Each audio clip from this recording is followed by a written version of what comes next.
Well, hi again, everyone, and welcome into UnAnchored Boston with Bob Lobel. I'm Mike Lynch, and as always, brought to you by Cold Springs RV, your destination for all things camping. And where? We're in New Hampshire, of course, in the great George Gray. The big wheel, we call him, at 409 with George Gray's Lexington Toyota, 409 Mass Ave in Lexington, and by Spooky World. That's right, Halloween's here, and it's the final week of Yeah. Spooky World, New England's largest and scariest haunted attraction. Yeah, All right. Halloween, The guy was not I haunted think you at all. watched an 18-hour baseball game last night. That's Halloween. That's the joke's on you.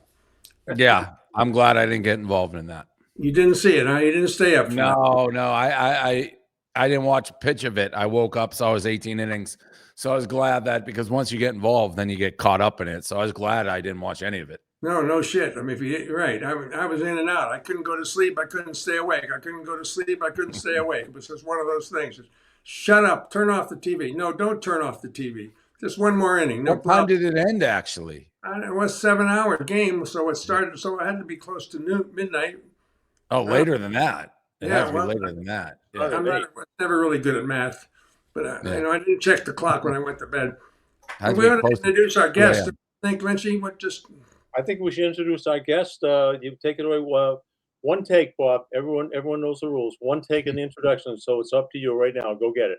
Listen, Portnoy, I got to say one thing. I had a long-time producer, 20 years, and we're only as good as the people around us. You know that, right? Yep. Well, this guy I called him about David Portnoy and said, okay, Alan, give me your opinion because I really trust this guy after all these years. We've been together for 20 years, Boston sports fan, you know. And he said he is one of the few people in the world who truly does not give a fuck what you think of him. I like that description. I thought that was the greatest description anybody could have. I'll say it again. One of the few people in the world who truly does not give a fuck what people think of him. I got to be honest. I'm stunned with throwing around the F word here. Yeah, it is kind of odd for us too, but it's okay. It feels good. It feels good Channel with 4 you. guy, Dave. Remember, it's not the Channel 5 guy. It's the Channel 4 guy. Oh, fuck you, Mike. Okay? I wasn't expecting that. Yeah. Okay, so get to the Swampscott bullshit and we get that out of the way, and you guys can just go on your merry way. Well, it's important to have the proper swag. Please. Oh yeah. Oh, Yeah. Yep. I got some stuff here. Class of 95. I'm class of 95. 71 Yep. class. But we had the same you guys won the state championship. We had the same baseball coach, Frank DeFelice. He was there a long time. Yep. Let me know when this is over, okay? Because I can go back to the baseball game I was watching last night. So Dave, let's. I remember you. We met in a coffee shop in St. Louis one day. I saw you down at the Brady Deflategate trials when you had that T-shirt with the clown nose on Goodell. And I always said this kid works his ass off. He's everywhere. He's going to be something someday. I mean, it was a long time of handing out flyers and 4-page newspapers and subway stations, the Boston Common, et cetera, et cetera. Did you ever say to yourself, F this, I've had enough of this. Let me go get a real job? No, I did get a real job once during it, but it wasn't because I wanted to be F this. It's just, I don't know. At some point, your turnaround is like, I got to make a living. But I always felt like Barstool was sort of on the rise. Like each day I felt like it got a little bigger. More people knew about it. And I had a 9-to-5 before I started Barstool. I was in sales. So the dream was to wake up, work for myself. And I would rather work 24 hours a day for myself, enjoying what I was doing, than the typical 9-to-5. So I was pretty dedicated to it. I wasn't that close to giving up at any point. Yeah. I mean, you were I saw you everywhere. And then I found out you were a Swampscott guy. I said, oh, I really got to get to know this guy. What was the launching pad, would you say, during all those tough times and leaflets and all that grunt work you were doing? What was the launching pad? Yeah, timing, it plays a huge part in anything you do. So we started as a newspaper, and this was the time, and you guys know better than anybody in Boston. it was, a talk radio city and a traditional newspaper city.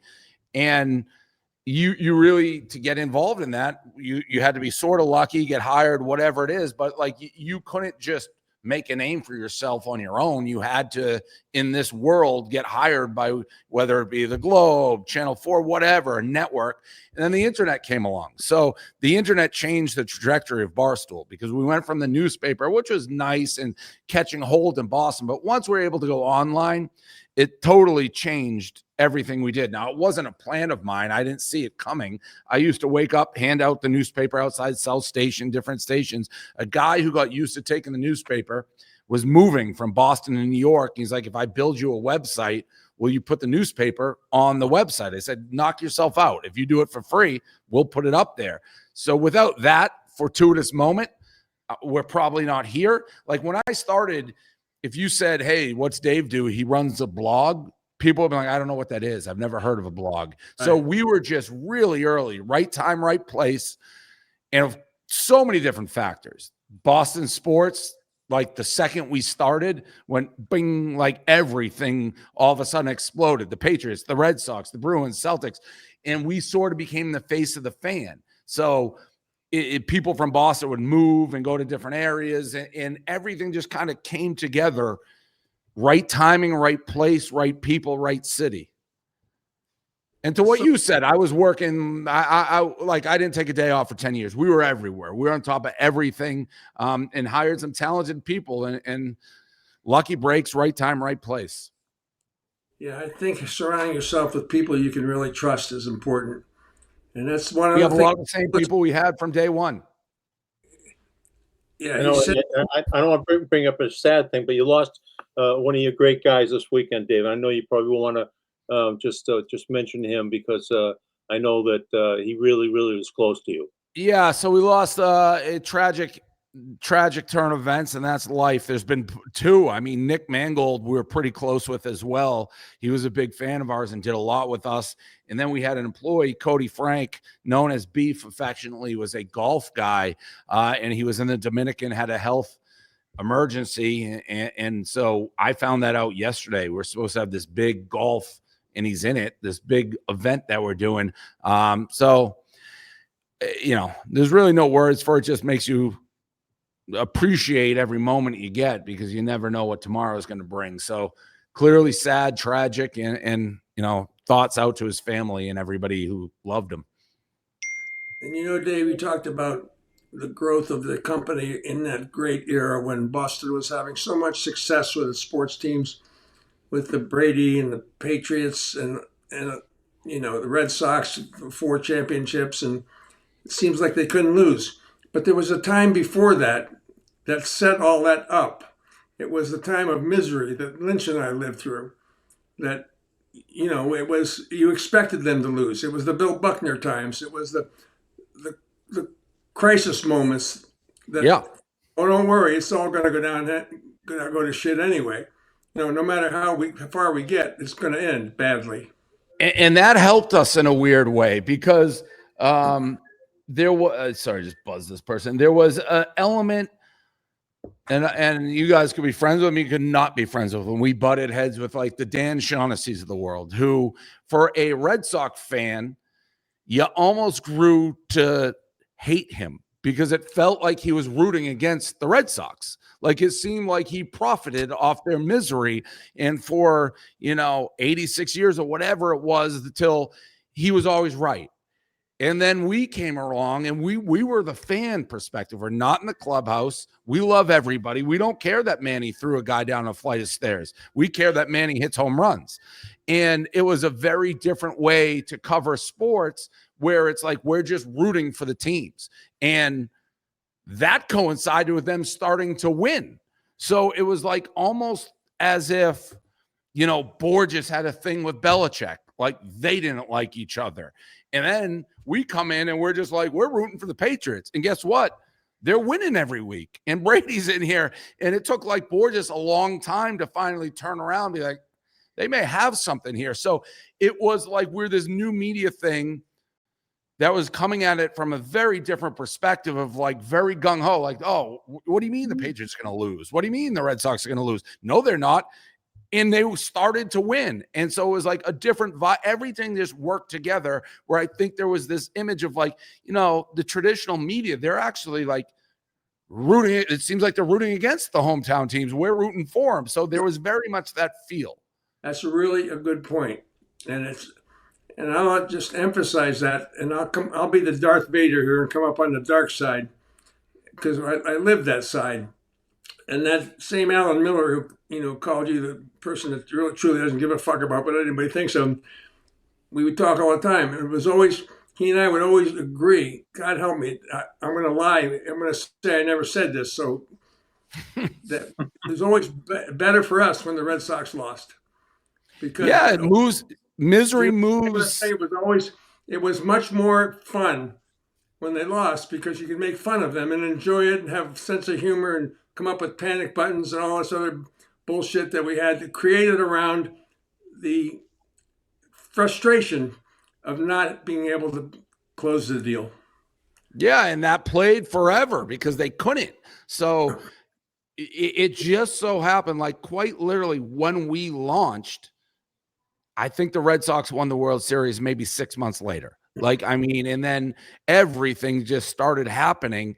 Yep. And it got to the point, as a Boston sports fan, you were surprised. I mean, we have that famous photo. I'm sure you guys have seen it. It started in our newspaper, our website, and we chronicled it. It's the kid who's carrying the sign.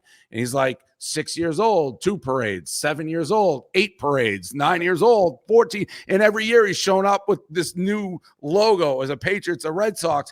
And the people didn't like us, Boston.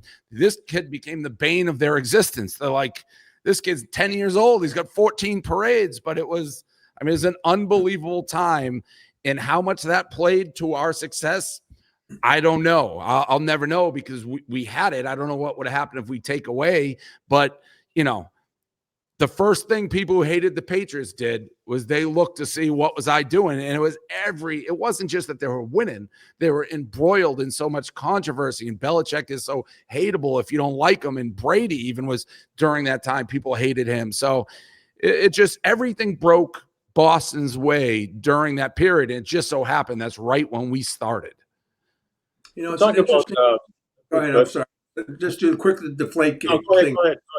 A quick Deflategate thing, and then I'll shut up, Mike. And then I'll do my commercials. You can do the rest of the show. You can talk Swampscott. You can show the home run he hit. Whatever the fuck you want to do. It's fine with me. But I'm saying, talk about Deflategate, David. I'm thinking, okay, what side was he on when he was protesting? Was he protesting to Goodell that it wasn't a stiff enough penalty because they caught Brady and Belichick cheating, or was it just the opposite? Well, yeah, no, we were gung-ho Brady guys. I get that now. I'm just saying, okay, yeah, they're chained themselves to the NFL offices. Goodell wasn't tough enough, or was he too tough? That's all I'm saying. Yeah, no, we were as gung-ho Brady guys during that period. I mean, I still think the way the NFL does a lot of their, like, did Brady mess with the footballs? Maybe. Did the NFL have the evidence to do anything about it? No. Is it like a kangaroo court? But it was something that, again, as through the years with Barstool, and a lot of people maybe have given us too much credit, I was never like, oh, we're going to create this media stir or a stunt to draw attention to us. We were always kind of doing it for our fans. Like, we had our people reading us, a lot of Patriot fans, and it was on a whim where once they issued the penalty, me and the other guys were like, oh, we got to do something. What should we do? We're like, let's just go chain ourselves to each other, handcuffed at NFL headquarters, and demand to talk to Goodell. And then they threw us in jail for a night. We had no idea it was a story because they take your phones. So we're just sitting in a jail cell. And when we came out, it was obviously headline news. But there was a lot. It was Deflategate, Spygate. It was one thing after another. And then they just kept winning. And it all just came together. Yeah, the timing was absolutely perfect. So you showed up you showed up at all his hearings or trials. I remember that courthouse down in the Southern District of New York, and but you still hadn't popped yet. right? I mean, the Barstool, right? We were still big then. It was one of those things, you either loved Barstool, you hated Barstool, or you never heard of it. But we had a very loyal, big audience. Sometimes people didn't maybe get, I mean, around Deflategate, we were pretty big. Ironically, I think the biggest single growth engine that we had in our entire history is the Boston Marathon bombings. And we were live tweeting it by listening to the radio scanners. So we were doing that for 48 hours, and we didn't have any of the rules that traditional media had. We didn't have to verify. We didn't have to do anything. We would just hear it and put it out. And our Twitter accounts probably grew by close to 200,000 during that. Like, people, because we were so fast with the information. But the growth has always been, it's never been like some huge thing up. It's always been a consistent growth that led us here.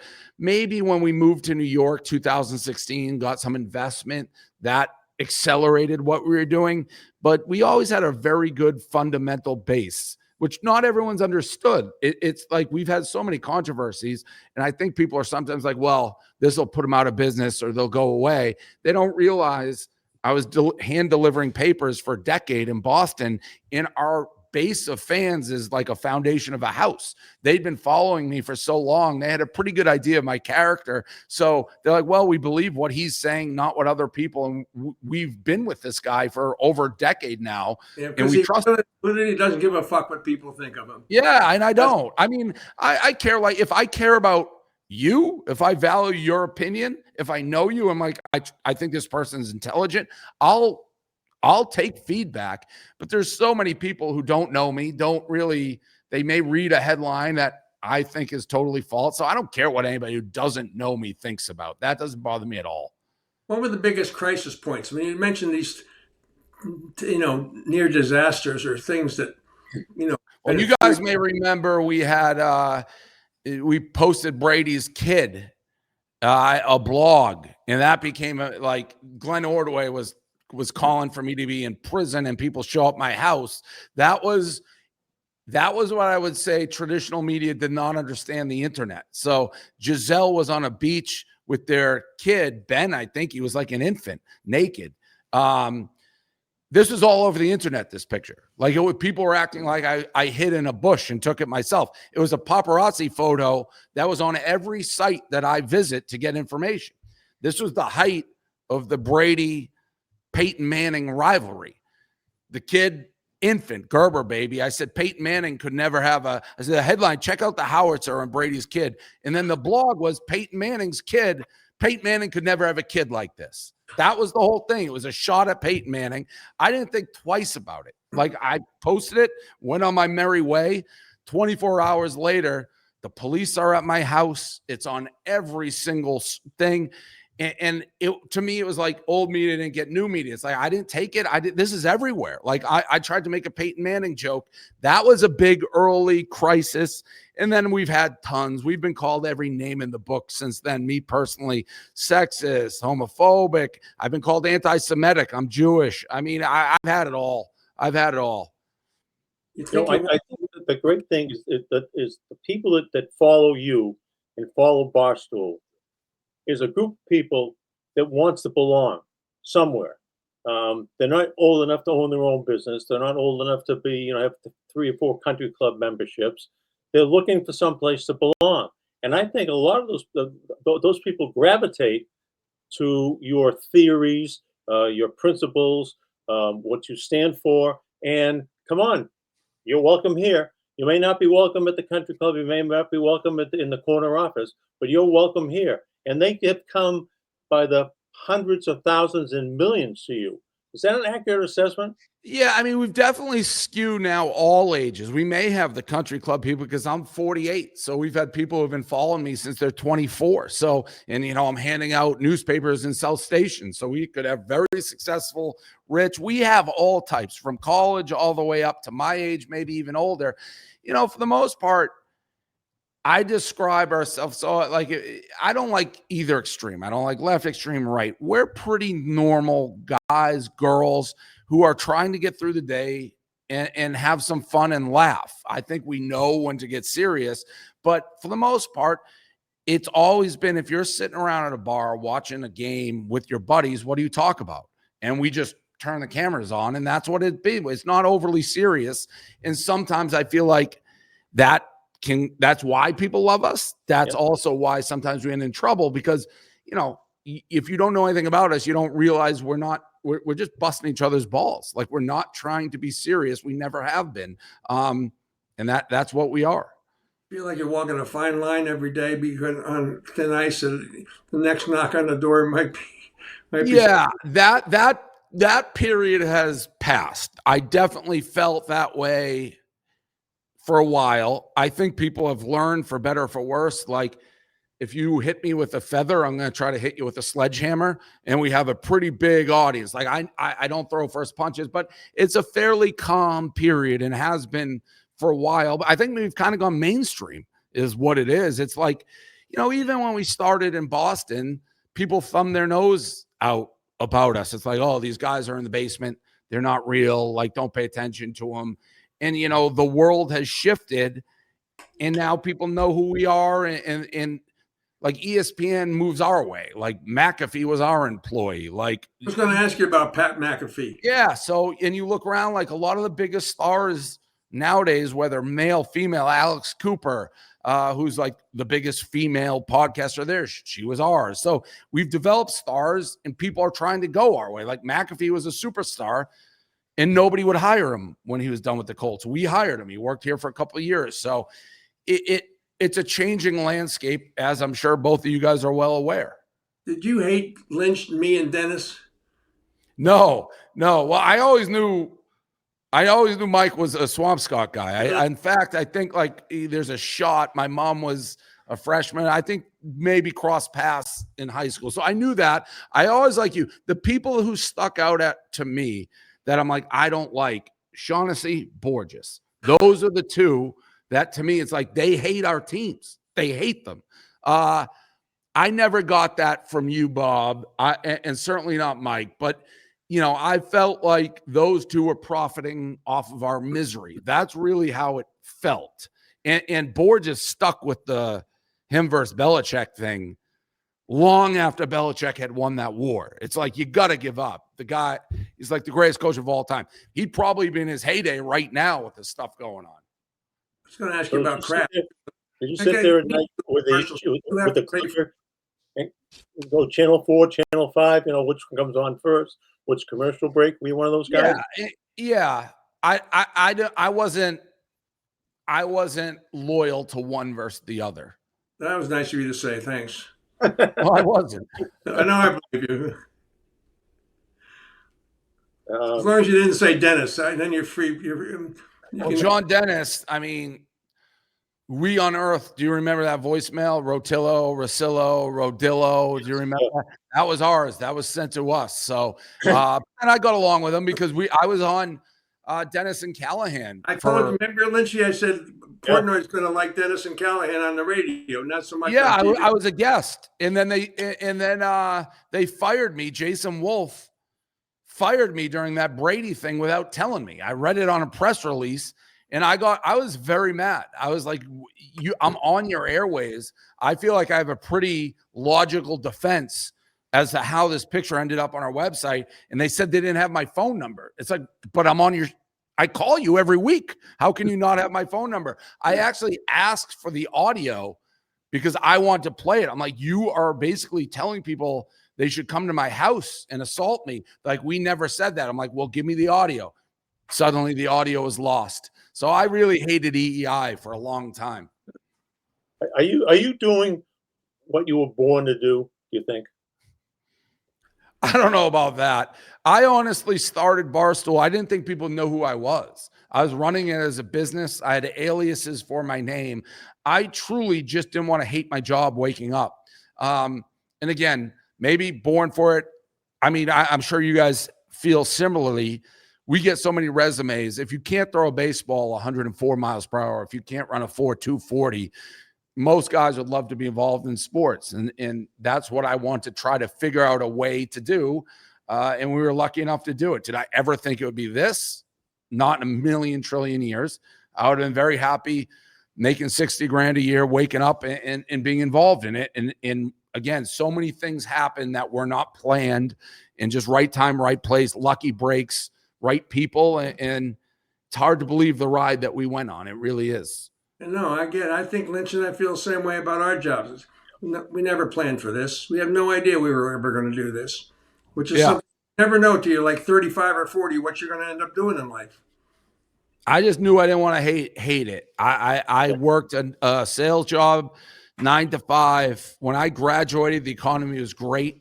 The economy was not great 5 years later. And I saw a lot of the people that, older than me had been with my company for decades, wake up, they lost their jobs. And I'm like, oh, that's a tough spot to be. And I'm single. I don't have responsibility. Let's see if I can create something where I can kind of control my own destiny. And again, so many different things just happened perfectly to get where we are today.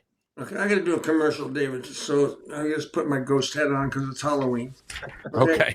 Golf course out in Oregon, by the way. That looks like those are golf hats. I can tell. No, it's a golf course. Yeah, it's Oregon. Pretty cool. Mm-hmm. Halloween is here. Final week of the season at Spooky World, New England's largest and scariest haunted attraction besides this show. Experience the haunted hayride, multiple haunted houses, food and games. It says a live DJ, but if it's Halloween, it should be a dead DJ. And scares waiting around every corner. Open Wednesday through Saturday, Spooky World. All the details at spookyworld.com. How did I do, Lynchy, for the first time out? No, not bad. Pretty good. Well, not bad. Television. Would expect a little better, but that's all right. So I'm going to ask you this, David. One bite, everybody knows the rules. What was the genesis of the pizza review? So myself and another guy who works for us, Big Cat, Dan Katz, we got a debate one day. If you could eat one food the rest of your life, what would it be? He said burritos. I said pizza. I think it was going like the breakfast burrito angle. And then we actually did that. So we're like, let's try it. So for about a month straight, all I had was pizza. And people started asking, is it any good? I took a bite, score it.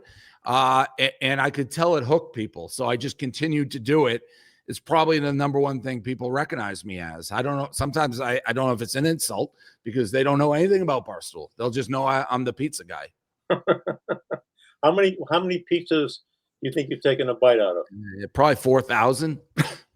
Wow. A lot. It's every Monday through Friday, pretty much every day for the last 12 years. All right. So there was one perfect score. We're going to play. We have a little tape of that right now, Dave. We're going to play it for our people. Pizza they've had, that's bar pizza. We ordered it. We finally get to give it a shot. Accolades coming out the whiz-was. Everywhere you see, accolades. Pizza review time. Monty's, Lynn. Everyone's, oh, you gotta try. I can't. They're all the same. Box style. Looks like everything else. A little bit, nice thin crust. Looks good. Very interesting. Monty's Pizza, Lynn, 10. The first perfect score in the history of pizza reviews. This lives up to all the hype. Everything everybody's been saying about this pizza, the sauce, the crisp, the texture. This is the best pizza I've had during my pizza reviews. There you go. Yeah, so this is my hometown pizza. I love it. I love it. Yeah, you too. So now I do say in it, it's my hometown pizza. It was getting a 10 no matter what. I feel bad at times because people actually will fly to go there with not knowing that I kind of juiced up the score because it's my hometown pizza. I love it. Don't get me wrong. I do love it. I don't want people flying from California to Lynn, Mass to try it. And I'll get people be like, it's good, but is it? So it's very good, but I always preface it. It's my hometown pizza. Yeah, exactly. And the crazy thing is, I ate it my whole life. I always thought Monty's was in Swampscott, but it's like 50 yards from the train station. It's under a bridge. They haven't remodeled the place in 100 years. They only take cash, I think, right? Yep. Cash only. And Monty's is right there. Yeah. Anything else in Swampscott you want to talk about? Oh, we can talk about all kinds of things. We don't want to be obnoxious. When I do this damn RV commercial, and I have to come up with the location of where, New Hampshire. I was going to say it's usually west of Goffstown, but I was going to say now west of Swampscott because everything's west of Swampscott. Pretty much. Okay, pretty much, right. Yeah, my parents are still there. You want to go ahead? I want to see the baseball. Can we throw that baseball thing up from the high school thing? Oh, yeah. Yeah. Yeah, he definitely did, because, all right, listen to the story here. Pete stole first. Stole second. And then the other coach was yelling at Deep. He's like, that's not good. And the catcher's going, that's real beep classy. And he's saying all this stuff. So I'm up there. And then he throws one right at my head. And this kid's got pretty good control. So I'm not going to charge or anything. We're about to win the state championship. I just, wanted to let him know that I knew what he was doing. Listen to you. I'm not going to charge him. Who are the, like I'm going to charge him? He did throw at me. He did throw at me. We smoked who I don't remember who he played. That was the state final. The great John Hoffman. Yeah, John Hoffman on the Warner Cable in Lynn. Yep. He used to call a bunch of the games. His team, Bob, went 24-0, right, Dave? We lost one game. One game they lost, state champions. And David was lucky because he was a left-handed batter.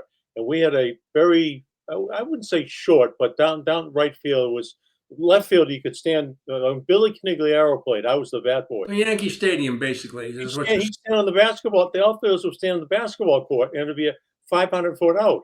But you had that, and you did one pizza review at Cindy's where you were where the home run landed that you hit right field. I when I tell people I hit a bunch of home runs in high school, I don't mention the dimensions of the park. I just say I just hit a lot of home runs in high school. Yeah, but the important thing about that little interview segment, I wasn't know who was holding the microphone, but it was you that was doing the talking. Let's look back and say, no, this was not an accident. You were born to do this at some level. Give me the microphone. I'll show you what it's like. Yeah, I've never been shy giving my opinions. That's for sure. My dad will say that. And again, it was the right guy, the right place, the right time. Like if I do this 5 years later, there's too many people probably doing it. If I do it 5 years earlier, there's no microphone to speak into. Technology hit at the right time for somebody like myself. What do you think about this gambling crisis? The thing in the NBA is crazy. I don't get it. Guys, Rozier's making $40 million a year or something on a contract, betting a couple 100,000 makes no sense. There's big money behind it. I think we may see the prop bets slowly go away where people can just bet on their individual performance. But who knows? It's such big money. I saw Jaylen Brown being like, we're not benefiting from the gambling. It's like, what are you talking about? It's like, how do you think you're getting these contracts? Like, they're all benefiting. I would have thought pro athletes would be beyond it because of how much money they make. I think college athletes, you maybe got to spend more attention paying attention to, but stunning story. Wasn't this inevitable, Dave? I didn't think it would be with the pros. Again, how can you blackmail? How can you get somebody who's making $40 million a year to care about $100,000? Like, it just doesn't make any sense to me. Yet it happened. So, and the Chauncey Billups stuff is insane. I said I can't wait to watch the movie on this. It sounds like a great movie. Well, Patino will be in it because he coached all three of those guys. I didn't think of that. You had one guy I saw in your pizza review wanted you off his property. Was that the only guy that said no? There's very few. There was one guy in Kentucky and the Dragon Pizza guy in Somerville, who I hate that guy's guts. Those are the two that stick out over thousands. And the Kentucky one was sort of just by chance. The guy didn't know what was going on. The Dragon Pizza guy was looking for a fight. He hated me just before I even showed up. I'm not 100% sure why, but he hated me, and now I hate him. Fair and enough. I lived in Davis Square. I lived there. Well, I lived I lived right across from the Tufts football field when I got out of college. College Powderhouse Square, they called it. Not far from Davis Square. Stop reliving these fucking memories because it's getting old. Imagine if we had this when we were on the air. We get up Channel 5 and Channel 4, and I could say, "I feel Lobel." We got bigger numbers Yeah, well, tonight. those would have been fun. That would have been. Listen, it's a It would huge have. part of our success. Like once we got going, we're competing almost. I don't know if you guys felt it. You guys have one arm tied behind your back. Like we can say and do whatever the hell we want to do, and there's nobody that can stop us. No, at that point, it wasn't even a thought. I mean, we didn't have options. We didn't know we had one arm time. You just couldn't do it. Well, I'm saying, like, once we get like once the internet people come, Oh, we can do whatever we want, and we're lightning quick at it. Like, and this is, you're waiting for the news, we're reporting it 24/7. and this is such a freeing experience to be able to say "fuck" on some kind of. Yeah, it was stunning. That was stunning. I've never heard you say it, so No, that's that what I I mean. was caught off guard. No, because you have not heard a news anchor or somebody that you saw on television say the F word. Right. And that's all. People get shocked by that. Oh, oh, shut up, Bob. I don't know what I'm talking about. Dave, but between us, I think we worked 80 years on TV. Not once, and which is incredible. I find it incredible. Did we ever utter the F bomb? Because every other word out of our mouth, when the mic's on hot, there's an F bomb. But I can't believe that we never ever did. Do you agree, Bob? Absolutely. I don't know how we escaped it. It's just something just shut down. When you came in that studio, you just shut off that part of your personality. And it was such a huge, Dave's right. It's who you are. I mean, that's, every 4-letter word in the. We have on our little Fox show, on Wake Up, we have a counter, like how many days since somebody said a swear, because we're the reverse. We can do it on everything we do, but now on the Fox airwaves, we can't. We still we'll screw up. Somebody will once a week, pretty much. How is that working out, by the way? The new deal you have, the marriage between you and Barstool and Fox Sports. It's been great so far. They've been great to work with. I think they value what we bring. Obviously, it didn't take long for the Barstool effect when we got in a fight with the Big Ten and Ohio State. But I think, draws more eyeballs. But it's been good. It's very different how we work and how they work. Like, we've never had a meeting at Barstool that lasts more than 45 seconds. They have big production meetings and, a lot of planning for the show, which we just never do. Like, everything is raw in our world. They're more planned out, and they have commercial breaks they got to hit, and we don't have any of that. We can go as long as we want, as short as we want, and say whatever we want. So we don't care about this. And be as funny as you want, because all that, all those swear words, all the like F-bombs, to me, fuck is the most important word in the English language, because it covers so many different ways. It's verbs, it's nouns, it's adjectives, it's whatever you want it to be. Yeah, it's part. Listen, we just talk how guys would talk, like what you guys just said. When you go in the studio and the mics are off, that's how we talk. So it's good. It's all. Keelan, who you met, she's one of our producers back there. She would not let this show end without Miss Peaches. It's not Miss Peaches. I knew that was coming. So that is a dog that Miss Peaches I adopted from Lifeline Animal Shelter in Atlanta 2 years ago almost. And I don't know what happened, but she became a hit.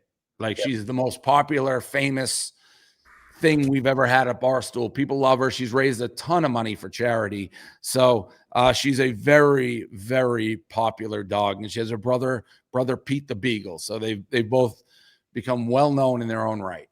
Pete the Beagle or Pete the Beagle? Pete the Beagle and Miss Peaches. Okay, I got you. That's pretty cool. You know what? You gamble. Yes. You can't be afraid to lose if you gamble. Correct. I mean, Newmeyer was one of my closest friends. Oh, yeah. Newmy's big horse guy. Big horse guy, but he had enormous losses and enormous wins. And he'd always tell me, you just can't be afraid.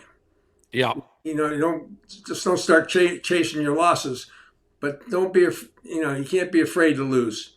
And I think that played a factor with Barstool. Like, many times, and we make a little money, I put it right back in. I have a risk-taking personality, so that definitely benefited the company. It's great. I mean, this is you're just not.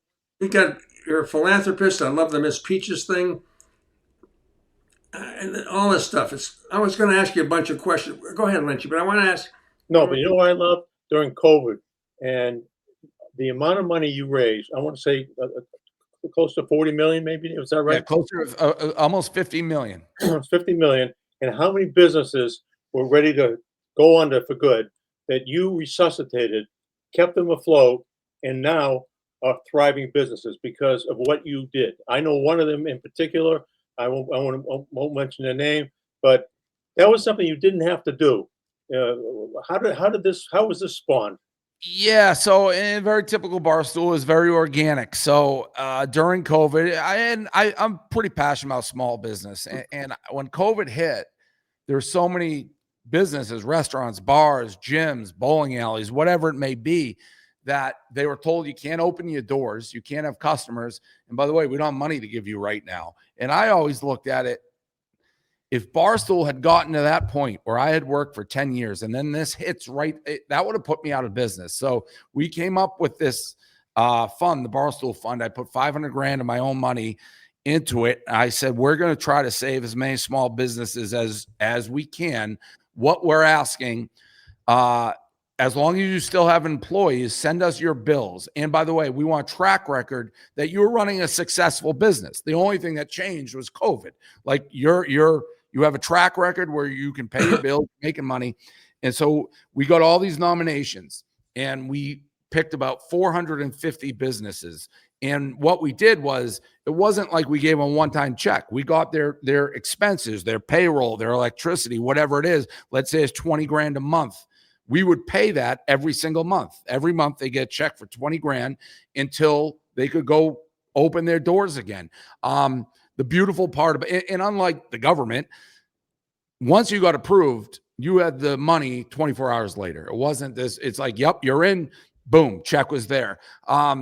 So we saved about 450 businesses. And the beautiful part of it, a lot of these companies, a lot of these businesses paid the money back.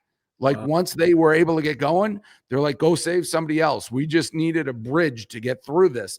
So in the 20 years of doing this, 22 years, that was probably the thing I'm most proud of, was the Barstool Fund. Yeah. And people are sending money hand over fist. So what I do, we have the numbers from the applications. I'd FaceTime them. I say, hey, congrats. We're giving you the money. I mean, it got really emotional. A lot of these calls, they were so thankful. And then people would see that and they donate more money. That was getting it. We had to slow it down. We started getting more money than we could give out because we still had to do the research, but it was a very, very proud thing. And I still see businesses today, wherever I am, someone will come up, they knew somebody, they're the business, and it saved a lot of livelihoods, a lot of jobs. So very proud of that. See, this is that whole philanthropy side of David Portnoy that doesn't come out. That people see, this guy is a smart ass talking, rebel rousing, in your face type of guy. Yet he's got Miss Peaches sitting under the desk, and he's bailing out a lot of. I don't think it's really. Yeah, well, like David. Yeah, and like how you said you were rooting for teams to sometimes do bad because it moves newspapers or copy. Negative stories do the same in the internet world. So nobody wants to read about how nice of a guy I am or not, but they do like seeing, hey, this guy stinks and here's why. So it's just part of the territory that I've dealt with. I take it all back. All right, I take it all back. No, I'll take the compliments. All right, okay. You can't have it both ways. Either you want to be a nice guy or you don't. So I don't care who knows that I'm a nice guy. The people who follow us know, and it's indicative of our crowd, by the way. Like all our crowd likes busting balls and doing this, but when the chips are on the line, our fans are very good at rising to the occasion. They always have been.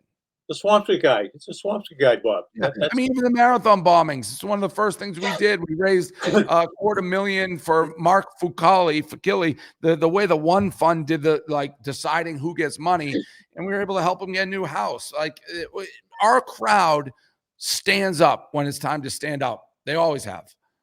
Okay, I'm going to let you. You're going to mention the Swamp Street once more.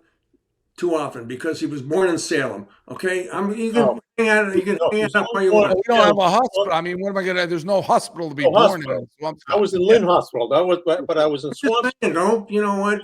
Salem Hospital. Maybe All right, we're gonna build a hospital. I gotta do this camper Oh, thing. yeah, Bob. You want one of these, Bob? Oh, I love it. I'll hang it up right behind me.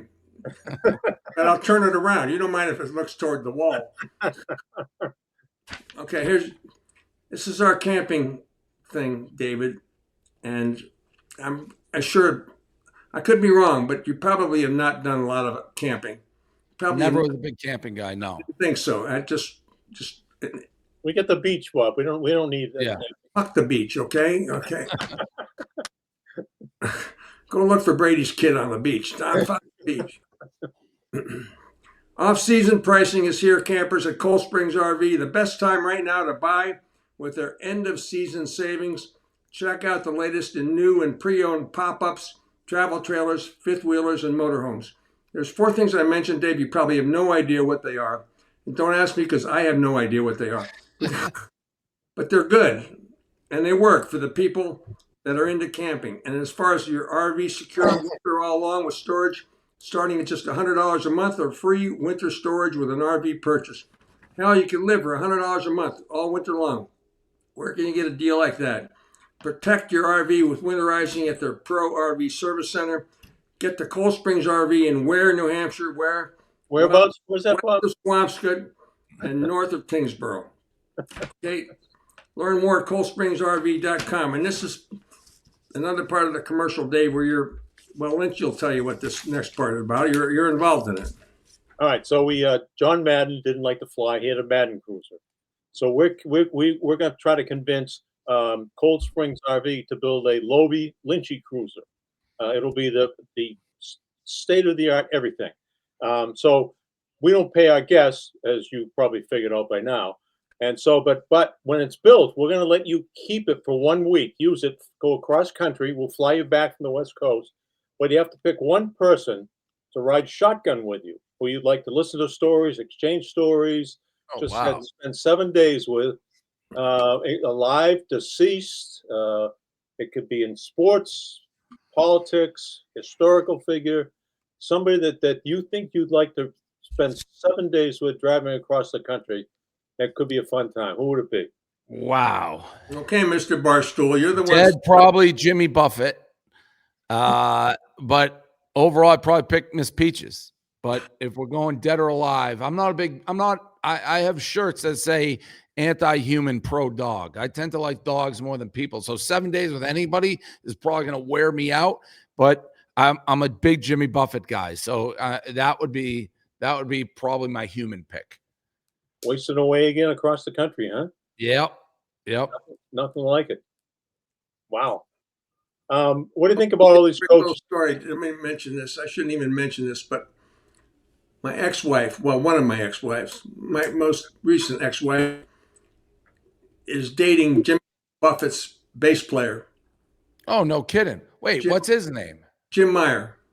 Oh yeah, I met him the other day. Yeah, well, I hope were they together? I don't want to know. Don't tell Could me. have been. I don't know because he was playing in Jamie Buffett band, I believe. Yeah, well, I'm just saying that's a pretty cool connection. That's Wow. pretty cool. Yeah. Didn't expect that. Yeah. No, I didn't expect that either. So there you go. I just, it's not something I don't really. Almost as good as that, but Okay, enough. All right, David, college coaches. Brian Kelly, the latest. Guys getting fired midstream. Now we find out the governor of Louisiana was involved in the firing of Brian Kelly. What is going on in college football? It's one of the best products out there right now, but it really could go ugly if this trend continues. Yeah, well, I mean, these are big schools with big expectations, and in the NIL world, you can be great overnight. Like you can turn your program around in a year. So I think there's less risk firing a guy. Like you look at James Franklin, Penn State. He had them for the most part rolling for a long time. They never won the big one, but they're always in the big one. And he has the season they had this year, and they get rid of him. But you can find a coach and you can find the players if you have the money almost instantly. So it's heavy pressure. I wish I wish I could get these contracts that these coaches have, where if you get paid, you still get all your money. But place like LSU, I mean, Brian Kelly, wrong fit, wrong guy, wrong culture, wrong everything. So that didn't really surprise me. Yeah. You know, I have a nephew who works for Snapback Sports, and he went out to BYU. You were out there for your I was pregame out there show. for BYU, Utah, the Holy War. He was blown away, and he's been to pretty much every big event in the last 3 or 4 years, about the noise in that stadium. He said it was like unlike anything he's heard before. And that rivalry is bitter. Like I'm a Michigan guy, so Michigan, Ohio State, biggest rivalry in college football. This is true hate. These two schools, they're 40 minutes apart. I think it's the Mormon versus the non-Mormon. But yeah, what a rivalry that game is. Crazy. More than Ohio State, Michigan? It's not the national scale, but the bitterness between the fan bases is right there, if not more. Worse than Harvard Yale? That's a different version, I guess. Right. You think you mentioned Belichick a couple times, and I was going to go down a list of names and just get your opinion quickly, but I'll start with Belichick. Well, I'm obviously a fan because of everything he did here. What's going on at UNC is you couldn't have dreamed it up. I've met Jordan, the girlfriend, a few times. They're Nantucket people. I'm Nantucket people. So, but it is bizarre. I actually think he's starting to turn that team around. They played a lot better the last 2 weeks. 1-point losses, right? Yeah, way better than they were earlier in the season. I'm a fan of his, but it is kind of a train wreck the last 6 months. What about Kraft? Fan of his.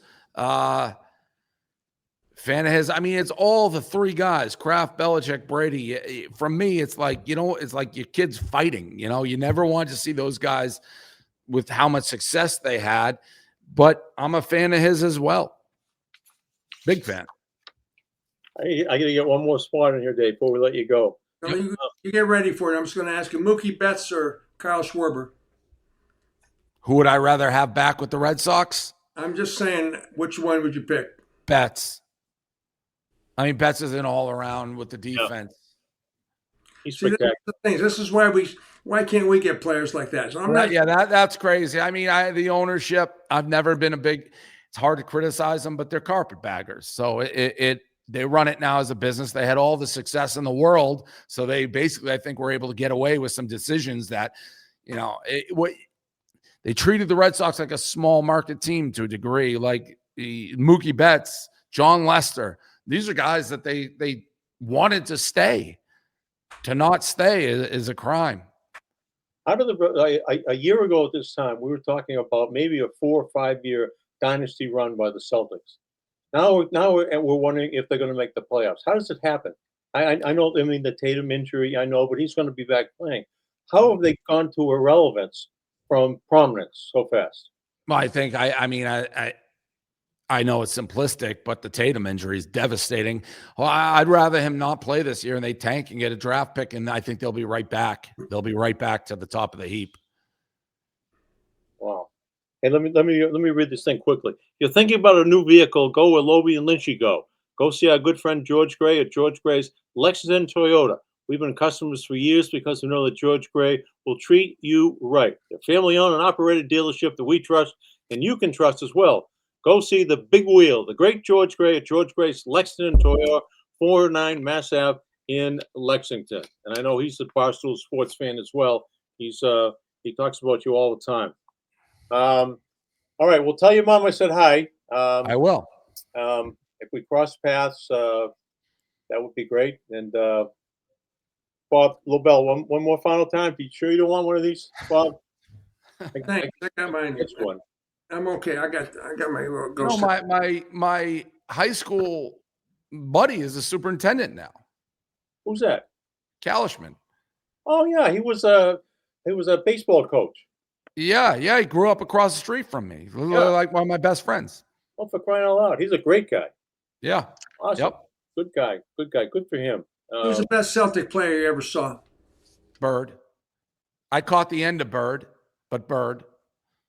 Like, I was at the game, he hit his head on the floor versus the Pacers and came back. That was huge. We were all sitting there, we were sitting there courtside. That's when they used to give us courtside seats. Who's the best Red Sox player you ever saw? Oh, that's got to be Ortiz. Yeah. I love Nomar. Nomar was like I loved Nomar. Like, I was so mad when they traded him. I was so mad at the ownership. I was so mad at the way it went down. Kevin Millar being like A-Rod's better, and he was still on the team.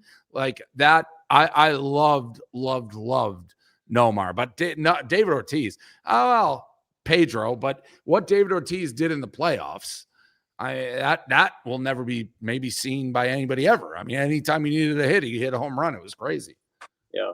It was blasphemous for people because we always thought Carly Yastrzemski was the most clutch hitter they ever had. But Ortiz has when you go back and watch those highlights of what he did, it's surreal. Yeah. In situations where do or die. Yeah. I mean, he doesn't come through and mash. You know, they're gone. They're out of there. Rick Pitino.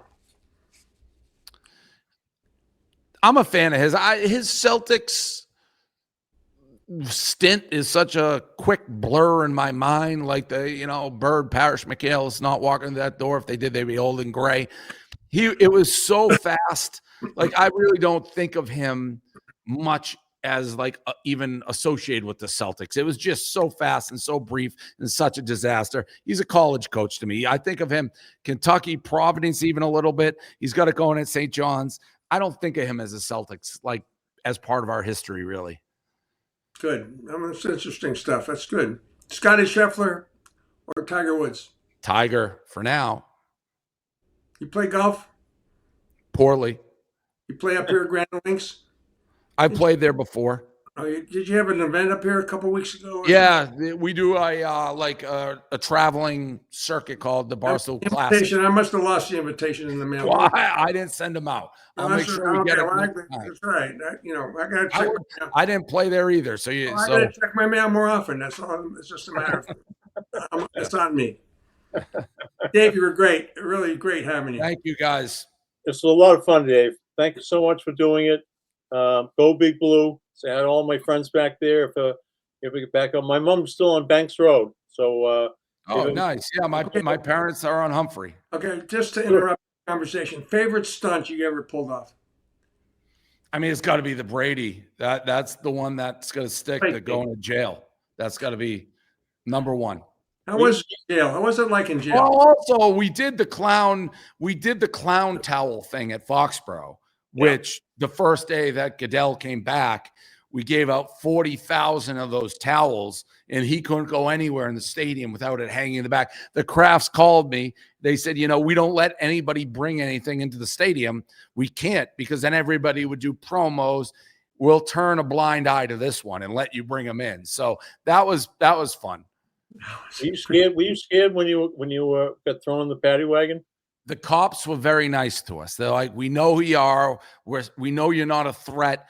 They put you in, what do they call it? The tunnels or the hills. So they had a nickname for the prison, the jail in Manhattan. And it's not a place you want to be because they don't differentiate between people protesting Tom Brady and people who murdered somebody. And so the cops knew who they were, and they kept shuffling us in different cells so we wouldn't be with hardened criminals. So they kept us safe. Okay, last one, Aaron Judge or Cal Raleigh? I'm going to go Cal Raleigh because of what he did. Now, Judge had a good postseason. Cal Raleigh had a really good postseason. I don't know how long you can keep that up as a catcher. They'll probably have to move him. Aaron Judge has done it a lot longer, but Aaron Judge hasn't won anything. All right, Dave, one bite. Everybody knows the rules. When was the last time you only had one bite on a pizza review? Well, I'm living out here in the Keys now, so the pizza's not great. So very recently. That's pretty cool. All right, Bob, got anything else? No, I'm happy. Yeah, that was great, Dave. I really appreciate it. And, happy to do it. And continue good success, and come back and visit again sometime, all right? All right. Thank you, guys. Take care.